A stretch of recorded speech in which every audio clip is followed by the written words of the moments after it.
Shalom, selamat pagi Bapak Ibu Saudara yang dikasihi Tuhan. Salam sejahtera buat saudara semua dimanapun berada. Saya mengajak Bapak Ibu Saudaraku untuk bersatu teduh dan berdoa dalam renungan penuntun kehidupan setiap hari. Kiranya damai sejahtera dan sukacita oleh Roh Kudus senantiasa melimpah dalam hati dan kehidupan kita semua. Amin. Tema firman Tuhan pada pagi hari ini adalah hati Bapa. Ayat bacaan kita terambil dari Mazmur 8, ayat yang pertama sampai ayat yang ke-10. Apakah manusia sehingga engkau mengingatnya? Apakah anak manusia sehingga engkau mengindahkannya? Mazmur 8 ayat yang ke-5. Saudaraku, pagi hari ini kita sama-sama baru membaca firman Tuhan.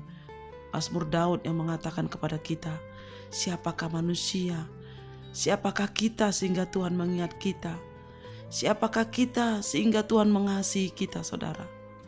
Daud mengakui betapa baiknya hati Bapa sehingga ia mengingat dan mengindahkan kita. Ini membuktikan kita mendapat tempat istimewa di hati Bapa. Padahal kita adalah debu. Tetapi yang membedakan kita dengan ciptaannya yang lain adalah diciptakannya kita menurut rupa dan gambarnya.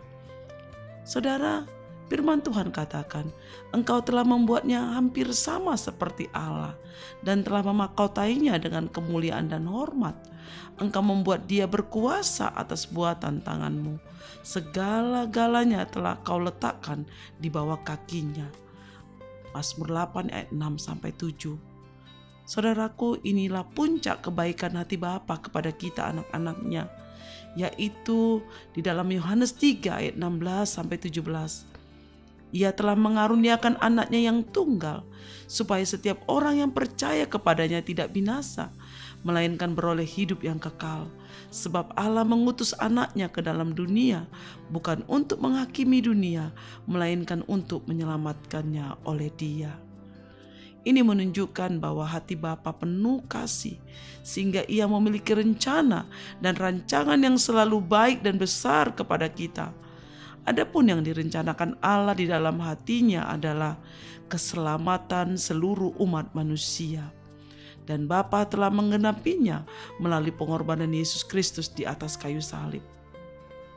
Saudara, adalah anugerah Tuhan yang luar biasa bagi kita bila kita dipilih dan diselamatkan oleh darah Kristus, oleh pengorbanan Tuhan di kayu salib.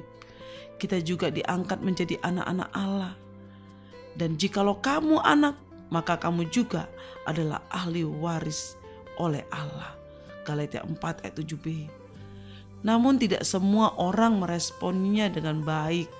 Banyak yang menolak Kristus, banyak yang tidak percaya kepada Yesus, banyak yang tidak mau menerima Dia sebagai juru selamat. Meskipun demikian, hati Bapa penuh dengan kesabaran menantikan umatnya, anak-anaknya berbalik kepadanya. Saudara, 2 Petrus 3 ayat 9 mengatakan, Tuhan tidak lalai menepati janjinya, sekalipun ada orang yang menganggapnya sebagai kelalaian, tetapi ia sabar terhadap kamu, karena ia menghendaki supaya jangan ada yang binasa, melainkan supaya semua orang berbalik dan bertobat. Saudara, Bapa di sorga sabar terhadap kita, karena Dia tidak menghendaki kita anak-anaknya, orang-orang percaya, bahkan seluruh manusia di dalam dunia ini mengalami kebinasaan kekal, tetapi memiliki keselamatan dari Tuhan. Sudah seharusnya sebagai anak-anaknya, sebagai umat Tuhan, kita memiliki hati Bapa, yaitu hati yang penuh kasih.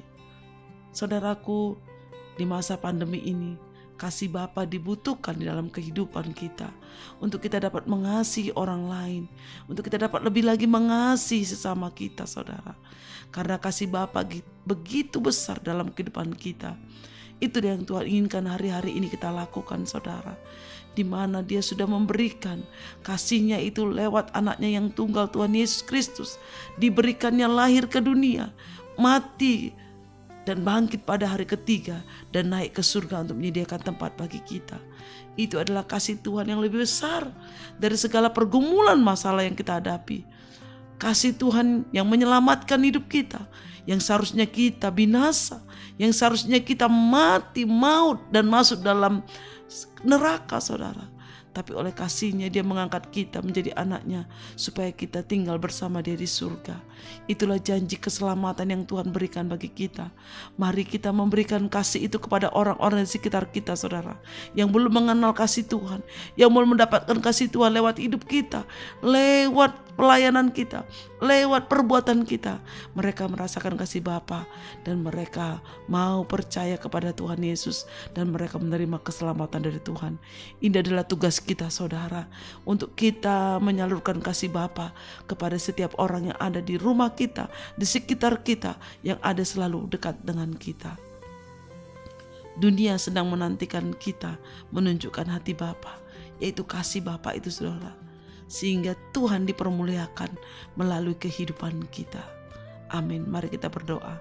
Bapa di surga, kami mengucap syukur pagi hari ini untuk kasih-Mu yang besar kepada kami. Kasih Bapa yang begitu dalam, yang begitu nyata Tuhan nyatakan atas hidup kami melalui kelahiran anak-Mu Tuhan Yesus Kristus, melalui kematiannya, melalui kebangkitannya, melalui kenaikannya ke surga. Engkau menyatakan bahwa kasih-Mu begitu besar. Ajar kami Tuhan untuk menyatakan kasih Bapa kepada setiap orang yang ada bersama kami, di rumah kami, di lingkungan kami, di pelayanan kami, dimanapun kami berada Tuhan. Roh Kudus penolong kami untuk kami melakukan kasih Bapa kepada orang, sehingga mereka boleh mengenal Tuhan lewat kehidupan kami. Terima kasih Bapa, terpujilah nama-Mu. Di dalam nama Tuhan Yesus kami berdoa. Haleluya. Amin. Kiranya berkat yang sempurna dari Allah Bapa kita, kasih karunia dari Tuhan Yesus Kristus, dan persekutuan dengan Roh Kudus menyertai kita dari sekarang ini sampai selama-lamanya. Amin. Maju terus dalam tuntunan Tuhan, saudaraku. Tetap semangat. Sampai jumpa esok hari di penuntun kehidupan setiap hari. Tuhan Yesus memberkati.